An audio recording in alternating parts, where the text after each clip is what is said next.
કેટલા વાગ્યા?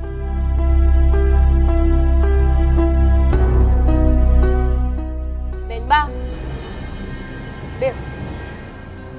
બેહો. કામ છે મારે, બેસવું નથી. શું કામ છે તમારે? તો ઊભા રહ્યો, હું ઊભી થઈ જાઉં. બેનબા ક્યાં હતા તમે? આ કેટલા વાગ્યા જોયું છે? સવારના બહાર ગયા હતા. કોઈને કઈ કહીને નહીં જવાનું ક્યાં જાઉં છું, હું કરું છું. હા બોલાઈ ગયું ભાભી. ભાભી શું કીધું મેં? ભાભી છો ને ભાભી બનીને રહો. મારી માં બનવાની કોશિશ તમે ના કરો, હો ને? મને કોઈ શોખ નથી બેનબા કે હું તમારી માં બનું. આ તમારી ભાભી છું ને એટલે જ પૂછું છું. અરે કહીને તો જવું જોઈએ ને કે હું અહીંયા જાઉં છું એટલા વાગે આવી. અને તમારી ભાભી છું એટલો હક તો મને છે કે હું આવું તમને પૂછી શકું કે તમે ક્યાં ગયા હતા. નથી, એ હક મેં તમને દીધો નથી. હજી મારો ભાઈ પૂછે ને તો વાત અલગ છે. બાકી તમારે છે ને મારી એકઈ વાતમાં પંચાયત કરવાની નહીં. હું જેમ રહું એમ મને રહેવા દેવાની. ભાઈ એક તમારા ચક્કરમાં મને એટલું માથું દુખવા માંડે છે ને, એમ થાય છે આ ઘરમાં જ હું ન આવું. હજુ તો કઈ કીધું એ નથી ત્યાં તમને માથું દુખવા લાગ્યું. આ જ્યારે હું તમારી હારે વાત કરવા જાઉં ને ત્યારે તમને કાંઈક ને કાંઈક થઈ જાય. ઘડીક કમર દુખવા માંડે, ઘડીક માથું દુખવા માંડે. હા તે તમે છો એવા એટલે થાય છે. એમ નહીં તમે અમારી રાહ જોઈને જ બેઠા હોય હે? ક્યારે મારી નણંદ આવે ને ક્યારે મારું મોઢું ખોલું. બેનબા મને કઈ શોખ નથી થતો કે તમને આવી રીતે રોજ સવાલ પૂછું, પણ દીકરીની જાત છો એટલે પૂછવું પડે. તમને ખબર છે ને તમારા બા નથી હયાત અત્યારે, તો પછી એમના પછી આ બધી ફરજ મારી આવે છે, મારી જવાબદારી આવે છે કે તમારું ધ્યાન રાખું. એટલે પૂછું છું. આ કાલ સવારે કંઈક થઈ જાય તો શું? એમ જ કહેશે લોકો માં વગરની દીકરી હતી ને ગઈ કે રહી કે જે થયું એમાં કોઈ તમને મેણા ટોણા મારવા નહીં આવે. ઉલટું તમારે તો સારું, ગામમાં બે જગ્યાએ વાતો કરવા થશે કે મારી નણંદ આવી હતી, મારી નણંદ આવી હતી, હું તો આમ કહેતી હતી, હું તો તેમ કહેતી હતી, હો ને? મારે હું કામ વાત કરવી જોઈએ? તમારી આદત છે. મારી આદત છે? તમે ક્યારે મને કોઈની હારે વાત કરતા જોઈ કે મેં તમારું ખરાબ કીધું હોય? આ શારદાબા બાજુવાળા એને કેમ ખબર પડે કે હું ગમે ત્યાં બહાર ભટકું છું એમ? એ તેથી મને કહેતા હતા તમારી વિના કોણ કહે એને? હા મેં વાત કરી હતી, પણ એમને એવું નહોતું કીધું કે અમારી નણંદ બા તો જો આખો દી બહાર ફાટકતી હોય છે, કઈ કામ ધંધો નથી કરતી. મેં એમને કીધું તું ને તો એવું કીધું તું કે બા ઈ તમને મળે ને તો તમે એને જરીક સમજાવજો, એની હારે વાત કરજો. બની હાકે કે હું ભાભી છું, મારી હારે હરખી રીતે વાત ન કરવી હોય, પણ તમે તો બા છો ને, તમારી હારે હરખી રીતે વાત કરશે. અને કાલ સવારે તમારે પૈણીને જવું પડશે તો ન્યા આવી રીતે હાલશે? મારા પૈણવાની ઉપરથી તો તમે જરાય ન કરતા હો. ઈ તો રહેવા જ દેજો. અને આ વસ્તુ છે ને મારા મોઢે હવે ન બોલતા. તમે પૈણીને જાઓ, તમને હજુ કામે નથી આવડતા એટલે મને ઉપાધિ થાય છે. પણ નો કરો ને, તમને લઈ જઈશ મારા હારે ભેગી એમ કરીશ. કેમ કે તમે અહીંયા મારો પીછો મૂકવાના નથી તો ત્યાં શું મૂકવાના? કંટાળી ગઈ છું યાર તમારા લોકોથી. એમ થાય છે કે એક જઈને મરી જાઉં. અમારે હાવું નથી ને એટલે એકલે હાથે કેટલું કામ કરવું પડે છે. આ લોકો કેવું બોલે છે ને એ હંધી મને ખબર છે. તે કામ કરવું પડે એમાં ઉપકાર છે? ઘરની વહુ છો ને કરવું પડે. આ બધું મને ન સંભળાવ. તમે ભાઈને કહો ને એને લેક્ચર આપજો, હો ને? હું તમને એ જ કહું છું કે હું વહુ છું ને મારે કામ કરવું પડે. કાલે સવારે તમે વહુ થાવ તો હું આમ જવાબ દેવો કે હું કામ નહીં કરું? એ તો જેના ઘરની હું વહુ થાઈશ ને એને જ ખબર કે હું કામ કરીશ કે નહીં કરું.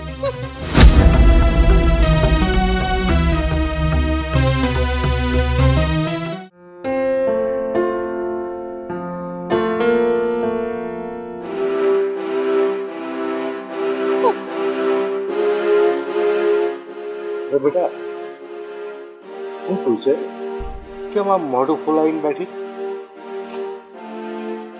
બેટા કેતો ખરી શું થયું છે? તમને જરાય મારું દુઃખ નથી દેખાતું બાપુ? માં વગરની દીકરી એટલે દુઃખ જ હોય ને. પણ તમે કોને હેરાન કરે મને કેતો ખરી? આપણા ઘરમાં છે આ ભાભી. તમને ખબર છે હું આજે મારી બેનપણીના ઘરે શું ગઈ? ભાભીએ તો મારી પર આમ છે ને વરસાદ વરસાવી દીધો કે ક્યાં ગયા તા ને શું કર્યું ને સાસરે જવાનું છે ને કોણ શું કહેશે ને. એટલે મારે અમારા બેનપણીના ઘરે નહીં જવાનું. તારી ભાભીની એટલી હિંમત કે મારી છોકરીને ખખડાવે? આવા દે હમણાં તારા ભાઈને કહું છું બધી વાત. હા એને કયો અને ભાભીને ખીચાવ, ખબર પડે કેમ થાય છે. આ તો છે ને હું કઈ બોલતી નથી ને એટલે છે ને મારી માથે છાણા થાપે છે. તું ચિંતા નહીં કરતી બેટા, હું છું ને હું છું ને તારી ચિંતા કરવાનો, એ બધાને હું સીધા કરીશ તું જો. ક્યારે બાપુ? એમને તો એમ થઈ ગયું છે કે મમ્મી નથી એટલે આખા ઘરનો ઠેકો એના હાથમાં છે, અને હોવોય જોઈએ, આપણે ના નથી પાડતા, પણ મારી ઉપર તો આવો હુકમ ન કરે. મને કે જલ્દી પરણાવીને સાસરે મોકલી દેવાના છે. હવે મને કાઢવાનો વિચાર છે તમારા લોકોને બધાને. એનું થોડું કઈ ચાલવાનું છે? હજી તો મારી દીકરી કુમળા છોડ જેવી છે. અત્યારે તેના લગ્ન કરી અને હું એની પર જવાબદારીનો બોજ નાખવા દઉં? એક તમે જ છો જે મારું એટલું વિચારો છો બાપુ. બાકી ભાઈએ હવે મારું કઈ વિચારતા નથી. બસ ભાભી આવ્યા પછી સાવ એટલે સાવ બદલાઈ ગયા છે. એ બેને મેં કોઈ દિવસ કંઈ કીધું નથી ને, એટલે બધાને બહુ ચરબી ચડી ગઈ છે. હવે જો એને બેને સીધા કરી દો, તારું નામ કોઈ દિવસ ના લે. પાક્કું ને બાપુ? હા. વાહ, મને ખબર હતી હો કે છે ને તમે મારી વાત જરૂર માનશો. તો બાપુ આજે ઈ ખુશીમાં તમારી માટે શું બનાવું? આજે ભાભી નહીં, હું કંઈક બનાવીશ તમારા માટે. શીરો બની લાગજો. મને મગજમાં હતું જો કે તમે છે ને શીરો જ બોલશો, અને તમે ઈ જ બોલ્યા. પણ હા, ઘી પડ્યું છે કે નહીં જોવું પડશે, નહીતર બહારથી લેવા જઈશ ને તો ભાભી પાછી કચકચ કરશે. એને કહી દેજે ગુજરાતીમાં મારા બાપનું ઘર છે, તારા બાપનું ઘર નથી કે તારી મરજી ચાલે.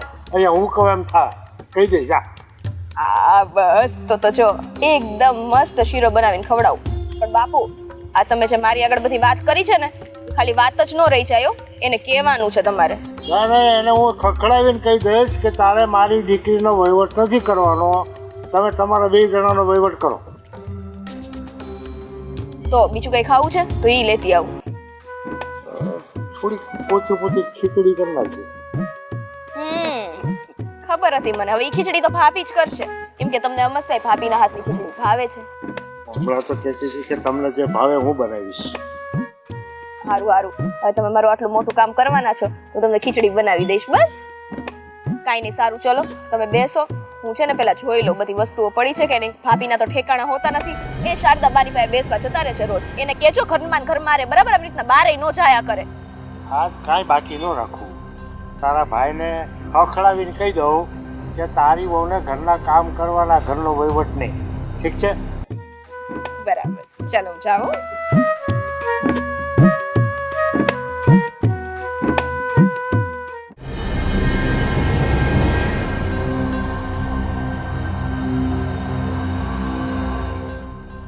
બોલો ને બાપુ. મોહન, હા. તારે ફરિયાદ કરવાની છે. ફરિયાદ? બોલો ને. તારી પત્ની રાધાની ફરિયાદ. રાધાની ફરિયાદ? મારી દીકરી મીઠીને એ આજકાલ બહુ હેરાન કરે છે. બાપુ આ વાત તમારી ખોટી પડે. અરે રાધા તો મીઠીને હાસવે છે. મીઠીની માં મરી ગઈ ને પછી રાધાને તો એને હાચવવી જોઈએ, એની સંભાળ રાખવી જોઈએ.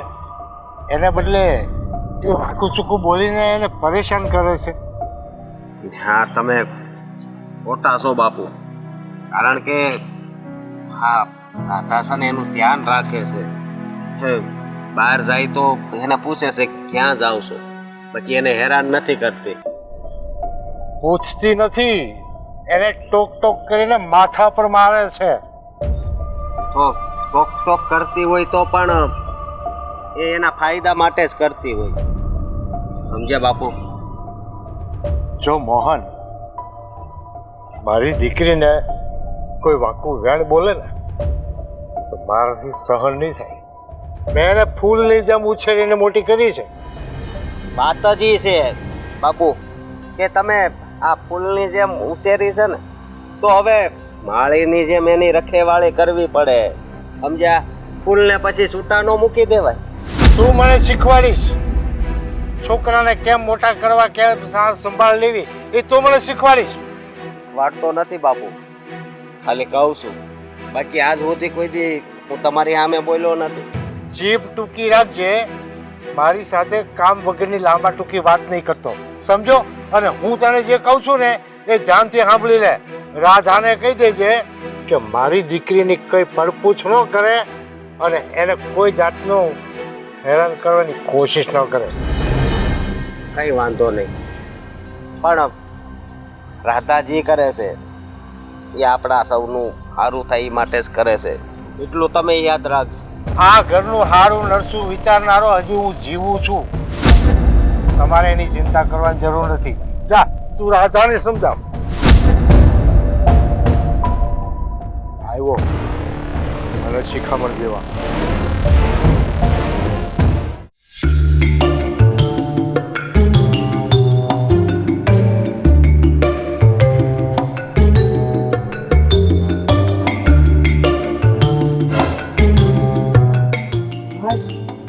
સારું થયું તું આવી ગઈ. આ તું મને પેલા એ કહેતો કે અત્યારે આ મોઢું કેમ થયું, અને આ કાલે તું મળવા કેમ નહોતી આવી મને? હવે બધા સવાલ એક સાથે પૂછી લેશો. હવે પૂછી લીધા છે તો આપી દે જવાબ. હવે આજે આવીને ઈ તો બહુ કહેવાય, બાકી આજે ન આવે. ખાસ તો માંડ કરીને ઘરની બહાર નીકળી છું. હવે હું તમને કહીશ ને તો તમને એ છે ને ઝટકો લાગશે. શું થયું મને જરીક ચોખવટ કરીશ? ચોખવટ કરીશ કે હું થયું એમ? દેવ, અમારા ભાભી છે ને એને આપણા બંને વિશે બધી ખબર પડી ગઈ છે, અને એને મને ઘરમાંથી નીકળવાની ચોખ્ખી ના પાડી દીધી છે. બાપરે, આ તું શું બોલે છે? હવે શું થાય? હવે શું થશે એટલે નહીં મળવા દે આપણને. એટલું બધું બી અહીંયા કોઈ નથી આવવાનું, તો શું આમથી આમ જોવે છે? જો એને શંકા ગઈ હોય ને આપણા ઉપર, તો પછી ચિંતા એ વાતની થાય છે કે હવે આપણું શું થાય? જે ગામનું થયું એ જ આપણું થાય. એટલે હું એટલે કરે છે. મારી પાસે એક રસ્તો છે, જો તું માનવા તૈયાર હોય તો. રસ્તો માનવું હોય તો જ કહું, પછી તારે તો છે ને 17 જાતના પેતરા હોય, ના ને હા ને ના ને હા. હવે છે ને એ પરિસ્થિતિ રહી નથી, બરાબર છે? શું રસ્તો છે બાપા કે ને? એક તો અહીંયા આમ અંદરથી કંઈક થવા મળ્યું છે. દેવ, આપણે બંને ભાગી જઈએ. હા, મને ખબર હતી આમ જ મોઢું કરશે. નહીં એટલે હું એ વિચારું છું કે જે છોકરી એવું કહેતી હતી કે ઘરની મંજૂરીથી જ આપણે લગ્ન કરવા છે, ભાગીને કે બીજા કોઈ રસ્તા પકડીને આપણે કાંઈ વસ્તુ કે આપણે કોઈને ભેગું નથી થવું, આ એ જ વ્યક્તિ છે કે જે ભાગી જવાની વાત કરે છે. જો પરિસ્થિતિ એવી છે ને એટલા માટે તને ભાગવાનું કહું છું, બાકી ત્યારે મારે ભાગીને લગ્ન નહોતા કરવા. અને આ તો હું તને પ્રેમ કરું છું ને એટલે ખાલી ને ખાલી તારા માટે થઈને હું ભાગવા માટે પણ તૈયાર છું. જો તું કહેતો હોય તો બાકી મારા લગ્ન બીજે કરાવી દઈશ. નહીં, નથી ભાગવું? નહીં. લગ્ન તો બીજે નહીં થાય. લગ્ન થશે તારે તો ફક્ત ને ફક્ત મારી સાથે. પણ હું એમ કહું છું કે આપણે આવી રીતે ભાગી જશું તો તને શું લાગે છે કે આ ઘરવાળા આપણને નહીં ગોતે? એક વખત લગ્ન થઈ ગયા પછી ગોતે તોય શું છે? આપણે કઈ નાબાલિગ થોડી છીએ, અને લગ્ન આપણે આપણી મરજીથી કરીએ છીએ, એમાં કોઈ શું કરી લેવાનું? મને તો અત્યારે આ એક જ ઉપાય બેસ્ટ લાગે છે. પછી હવે આગળ તારી ઈચ્છા. સારું, આપણે પાછળ મંદિર છે ને, બે કામ છોડીને ત્યાં જ લગ્ન કરી લઈએ.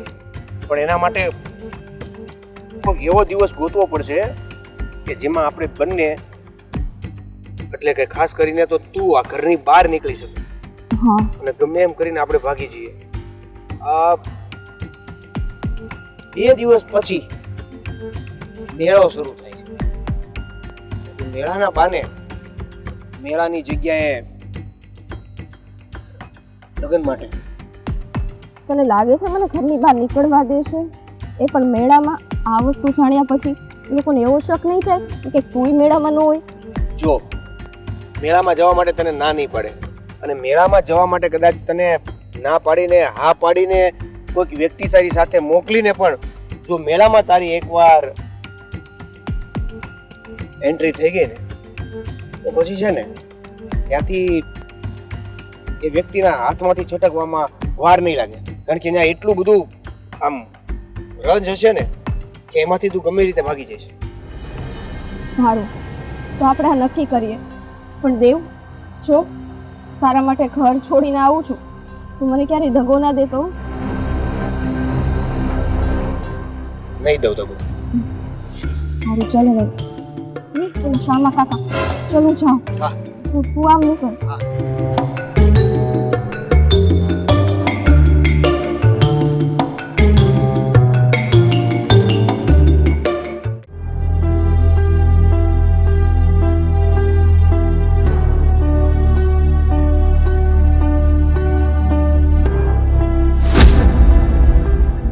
શું થયું? હા ખબર પડી બેનબા ક્યાં છે, કોની હારે છે, કેમ ઘેરે નથી આવ્યા? અરે સીમાડે બધાયના ખેતર આખું ગામ બધે ફરી આવ્યો પણ બેનનો કાંઈ પત્તો નથી. અને માધવ છે ને એની હારે જે ભાગી ગઈ છે એ થોડાક ટાઈમથી ઘરે નથી. હું એની ઘરે ગયો તો. હે ભગવાન, આ બેનબાએ શું કર્યું? આપણે કેટલા રાખ્યા હતા એમ, એમની બધી જીદ પૂરી કરતા હતા. આવું બધું એ કરવાની હું જરૂર હતી? બાપુ બાપુ બિચારા હું વિચારશે હવે? બાપુ હું વિચારે અત્યાર સુધી એને સમજાવતી સ્ત્રીને. બાપુ શું થયું છે? વિલા મોઢા કરીને કેમ ઊભા થયું? વાત સાંભળશો ને તો તમારું મોઢું ઈલું પડી જાય.